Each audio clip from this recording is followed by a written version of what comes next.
I think it's common practice or common knowledge these days that, what we need to do as sellers is do our research on our prospects.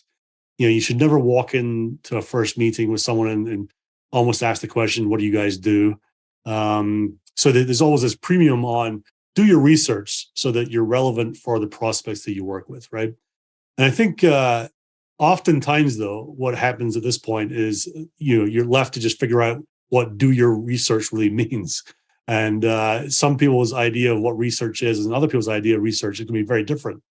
And what I loved about seeing your approach was how you think about, well, if I'm going to go meet with this company, there's certain things I need to know. I want to build something that I can take to the meeting to show value and really try and be different. And I always talk about, in many ways, different is better than better. If you walk in and give them a completely different experience than if they were talking to the 15 other sales reps they could be talking to, they're much more likely to remember what you did for them and how you worked with them on solving their problems. So the purpose for today really is to talk about your process. And rather than talk in the abstract about what Amanda does to research recall, we're actually going to use a real live example, right? So you've picked a company that you've never sold to before, you don't know really all that well, and you've done the research. You're going to show us how you thought about going about it, how you did it, and what you came out with, right? Absolutely. So to your point, there are thousands of other companies out there reaching out to the same people I'd be reaching out to. So being prescriptive and making sure that you fully understand, their values, what they're looking for, makes you different than everyone else, and really helps you prep for that first meeting. Hopefully you get that first meeting, and this preparation will make you stand out and oftentimes create, champions within the account. You can now speak their language by doing this research. So the as we're going through this, we're going to put this on the YouTube channel, the Sales Bluebird YouTube channel, but we're going to try and make it as prescriptive as we can for the audio only podcast as well. But just know that if we're talking about looking at something on the screen, that you can always go in and see it on the YouTube channel as well. So Amanda, I'll kind of hand over to you and let you kick off, how you thought about this whole process. Absolutely. So I'll share my screen and let me know once you can see it. This is a new process for me. I am broadcasting from an iPad, so bear with me. Once you can see my PowerPoint, perfect. All right, so for those that are on audio only, what I'm showing right now is something called the value pyramid. And this is a format that I found to be extremely useful and was taught to me a few years ago at Zscaler. They use this quite frequently, and I really appreciate this structure.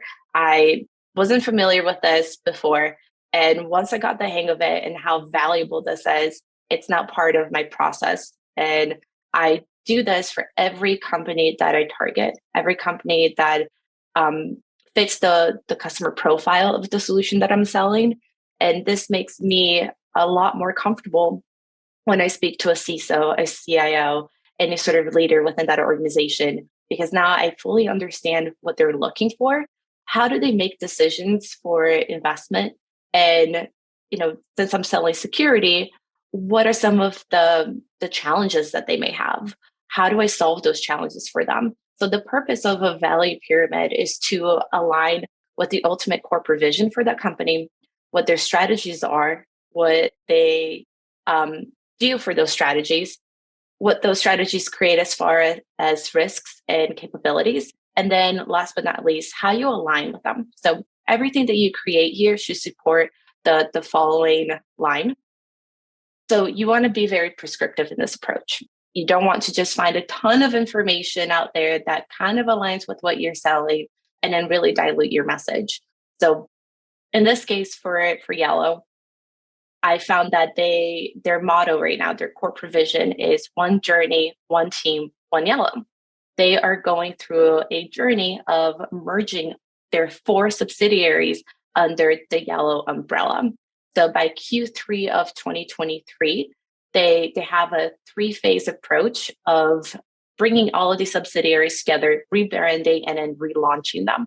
So that is a perfect use case for what I've sold before, which in that case was a solution that enables companies to do digital transformation by replacing their traditional legacy firewalls as well as VPNs, and bringing a solution as a service approach or security as a service approach that enables companies to consolidate, all their technical debt, be better when it comes to securing their users on and off premise.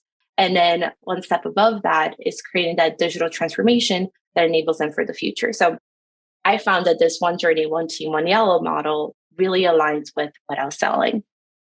Sure, So there for are those other. that are on the Go ahead. podcast, Amanda, you picked the company Yellow, which is a real company. And Correct. how big are they? Do you recall? They are massive. And so I'll show you quickly how I found a lot of information on them. Yeah. So good question.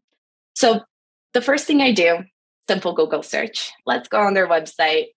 You'll be surprised how much information is on the company's website. And luckily for me, Yellow is a publicly traded company. So they do have a 10K, which I'll show you briefly shortly. But they have a lot of really good information here. They're very transparent on their strategies, what they're currently doing. So you can find a lot of good company information here on the About Us.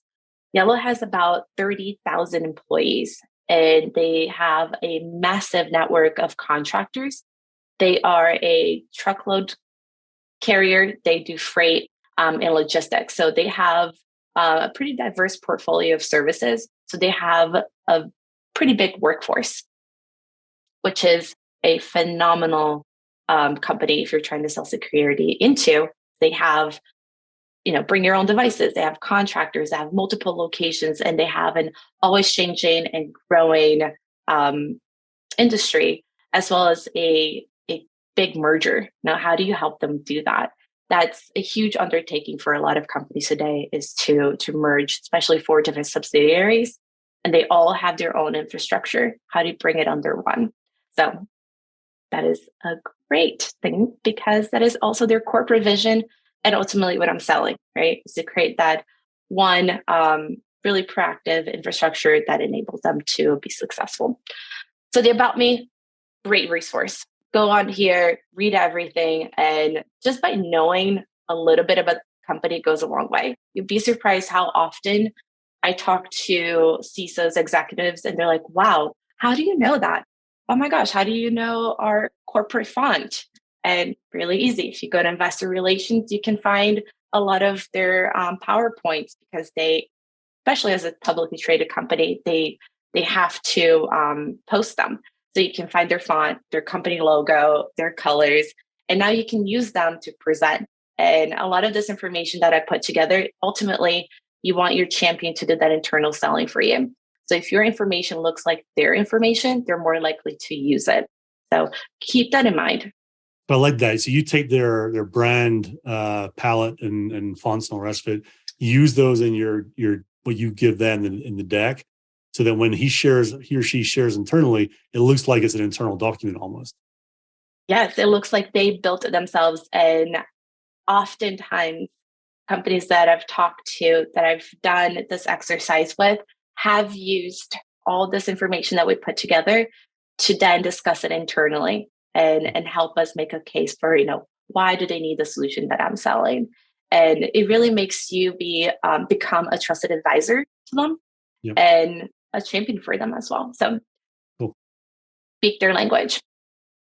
Just go through the website everywhere. I mean, the About Us is a great place to go, company info, but the investor relations page is also a great resource. Here's where you find the 10K. The 10K lines out everything that the company does, from their spending, their strategies, their concerns, especially in security. There's a whole entire area of the 10K that talks about their security strategies, even breaches. So if they've had a breach recently, they'll have to discuss it on their 10K. And for Yellow, it was pretty easy to find it. They have a resource page under their investor relations, and all I had to do is look for their annual filings, found the latest 10K. The good news about this too, they can download it as a PDF. whatever format you want, and it makes it really easy for you to do your research. And essentially, this is what a 10K looks like. It's a lot of reading, but once you do this a few times, you learn how to skim this through pretty quickly and find the information that you need. And sometimes you can find really good tidbits on here that you can just copy and paste onto your value pyramid and even use it for prospecting as well. I'll stop here for a second, make sure that this makes sense. You follow. So the 10K is a long document. Which bits do you try and zero in on? Any particular like headings or sections? Sure. Depending on what I'm looking for, I'll search for, let's see if breach comes up. It does very quickly. So security breaches are a concern for them because there is disruption of their supply chain. There's a disruption of their logistics department. It essentially can cripple their entire company if there is a breach that is sizable enough that takes down their servers, takes down their infrastructure communications. Think about this. They're a freight company. Time is money. Their customers are hiring them for untimely deliveries and also for doing their own supply chain logistics too. That's another service that they do. So any sort of breach will ultimately, create a pretty bad revenue burden on them. I'm sure they have SLAs for their customers. And so these are all things that they're thinking about. So yeah, breach is probably the first thing that I search for. So you do a search for some keywords that you're thinking about. So maybe like mergers, whatever it might be, consolidation, transformation, keywords like that, right? Great one. Yes. Yeah. Merger is an awesome keyword to use. Consolidation, it all under the same paragraph there. Fantastic keyword. So this is where you'll find a ton of really great information. And because it's such a long document, oftentimes the people that you're competing against are not reading it. So Right. You're getting a lot more information than anyone else out there. So do your homework. It's worth it. And if I heard you right, what sometimes you'll do is literally just copy and paste text because it's their words, right? And put that into your value pyramid. Exactly. So another really great thing that I like to do, instead of using, their company logo or their corporate mission that you find on their website, sometimes I like to actually Google their CIO or CISO. So in this case, their CIO is Jason Ringenberg. And he did a podcast very similar to this one in 2021. I didn't listen to the entire podcast, but something tells me that there are amazing quotes in this podcast that I can use as the corporate vision. So if I were to present this, I have a meeting with Jason, instead of, let me actually show what the corporate vision looks like. So you follow. The corporate vision here again is one journey, one team, one yellow. That was found in Yellow's website. But if I was presenting this to Jason, I would quote him instead.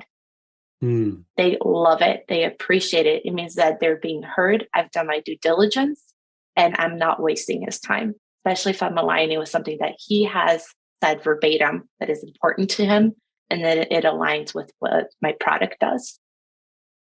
And I imagine you can use that in prospecting to him as well, not just in the first meeting. Absolutely. Absolutely. Again, there are 2,000 plus security companies out there. And imagine getting 2,000 emails as a CISO. You likely are. So to stand out from everyone else, just that little bit of extra work can help get your emails opened, replied to in that meeting. Emails are not the best way to get meetings, these days, because again, everyone's being inundated by them. But I've been able to get quite a few meetings out of, very personalized emails that are prescriptive to that person. Good. Love it. So let me kind of fill in the blanks here a little bit. So you've created this one pager and you've got the information from their website, from their 10K investor relations page, from podcasts or interviews that the people have done, and you basically just filled this out, right?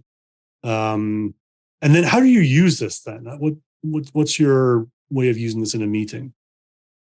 Sure. So ultimately, you have to organize all that information you get. Sometimes you strike gold, like in this case, Yellow has a ton of really great information. Their website is full of content. So if you're not careful, you can really get overwhelmed by that information. So you have to be very organized here. So once you understand their business strategies, right? They're doing this merger, it's coming up quickly. Where are they in the process here? Because one of their pages that I found that this merger was supposed to be fully completed in this past summer of 2022, but now it's Q3 of 2023. So what is creating those challenges, right? So you put that under your risks and critical capabilities. What is delaying that merger? Is it operational efficiency? Is it because you have critical systems that are out of date? So even updating, upgrading those is creating some delays. Can I help them do this a little bit quicker? And aside from those business strategies, what are their strategic initiatives as well? So strategically, they want to create a seamless merger, right, as fast as possible, but it has been delayed. So how do you accelerate that? They also need to enable a network expansion. In one of the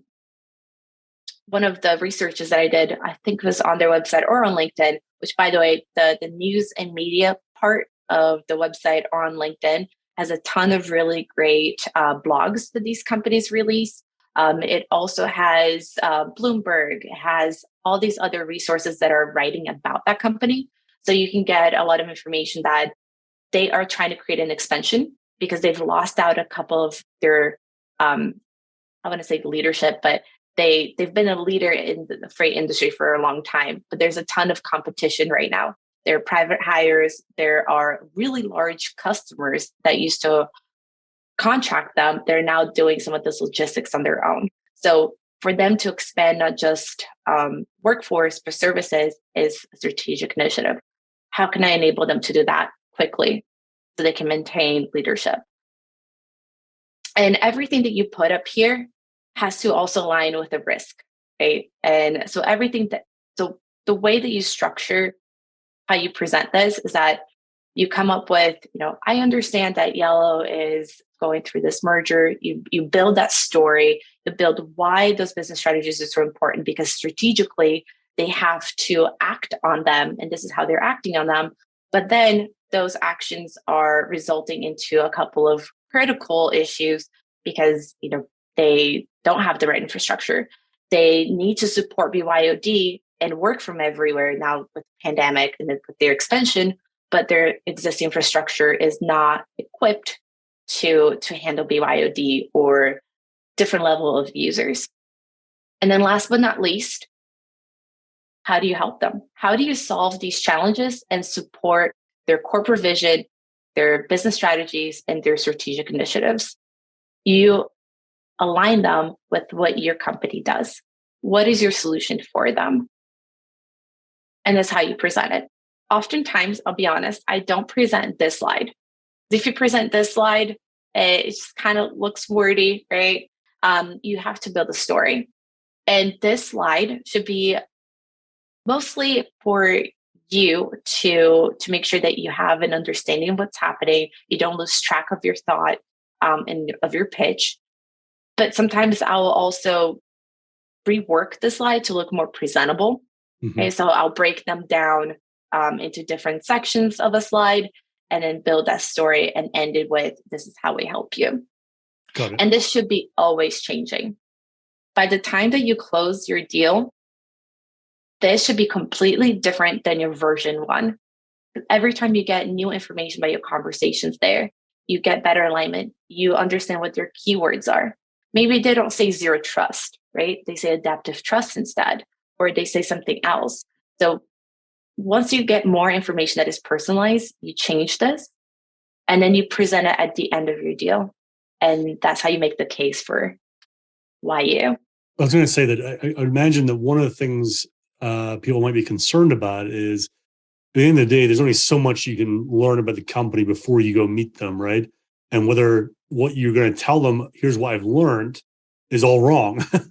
How do you present it, or how do you talk about it so that you're not presenting, I know all these facts, let's say. I'm wondering what the tone you use. Sure. I'm very honest. I tell them, look, all this information that I'm getting is published information. It's what I'm finding out there on your website, on LinkedIn, and maybe it doesn't align with what your internal communications are. So please correct me if I'm wrong. But my understanding is that this is your journey. Correction is the best thing you can ask for. If you're going through this conversation with someone and they say, actually, that's not quite right. We did already do that last quarter.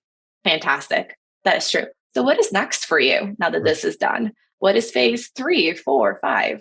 So, you want to be able to create dialogue. So, having incorrect information, well, I'm not saying put incorrect information knowing that it's correct, but if you do have incorrect information here and they correct you, that is totally fine. It creates dialogue, it's interactive, they're paying attention, and it helps you qualify better. What is your follow-up question to that when they correct you? Right. It's all about the dialogue. Tell me more, right? Yeah. So you're presenting essentially your hypothesis based on externally available information about how we might be able to help them achieve their goals, their strategies, their visions, their initiatives. And I'm guessing that anytime you align to a big corporate initiative or vision, there's going to be money, political capital, teams of people focused on it, things like that internally, right? You're basically aligning to what they themselves are aligning towards. You're not trying to fight against that. Seems like a real outcome from this. True. And this is also a great tool to build champions. So before you have your new business meeting, right? And that meeting, there's the CIO, the CISO, you have a couple of executives present. You can pull someone from the team, say one of the managers, one of the directors, say, look, I want to make sure that I am very prepared for this meeting. Can you review something with me really quick? I just need 20 minutes of your time. And I'll tell you how often those 20 minutes turn into an hour, because this is very refreshing. So I'll pull someone from the team that's going to be part of that ultimate presentation and get their feedback on this. And just be honest, say, look, I did this research. I want to make sure that I truly understand this. And I don't want to waste your time and I don't want to waste your manager's time. So help me make sure that we have the best use of your time. And they really appreciate that. Yeah, I bet they do, right? They want to make sure everything's squared away when they go and talk to the big titles, right? And then how much time on a given company, how much time does it take you to put this together? Well, I did this one last night. It took me about an hour. So Okay. not too bad. I will say they had a ton of really great information. I didn't have to dig too deep. Sometimes if I'm targeting a company that um, is not publicly traded and they are not very avid on social media, it's a little bit tougher. And that's when I started doing my research based on personas. Now, is their CIO, CISO, CTO, anybody in their IT talking podcasts? Are they going to conferences as speakers? Can I get information from some of their speeches and things that they've done? So that can take a little bit longer. But yeah, for a lot of these larger companies, it takes about an hour and it's worthwhile. Yeah, it seems to me that an hour per first meeting, let's say, is going to make that meeting much more effective all around, and very powerful, right? I mean, if you're having, let's say you're in a great situation, you're having, I don't know, 5 to 10 first meetings a week. I'm not saying that many teams are getting that far right now, but if you are, even then, you still got time to put the work in to be ready for each meeting using this type of tool, right? Absolutely. I mean, once you do like 2 or 3 of these, you become a pro. You know how to kind of expedite the process. And if the solution that you're selling doesn't have a pretty big portfolio of services, then sometimes your alignment here doesn't really have to change, right? If your solution does one thing, then that's the one thing you have to do. And if it helps them solve for all these risks, capabilities, and supports, their strategies, then great, it's a very well qualified deal and you can have a great conversation. Or it can help you qualify out something very quickly too, if your Right. solution doesn't align with anything else. But yeah, so the last part here, the alignment, you can almost leave it as is, depending on portfolio services and how it aligns with everything else. So that can accelerate the process. You do want to personalize the alignment whenever possible. But yeah, if you're lucky to have 10 meetings a week, you got to be a little quicker. Well, in our research, uh, you can stand out compared to all the other sellers that are out there trying to do the same thing as you, which is get attention. An hour's worth of research is going to enable you to walk into a call, well, figuratively walk into a call these days and be able to have a conversation at a much more strategic level than if you walk in thinking, well, my thing does this thing faster. How do I figure out if they got a problem with speed?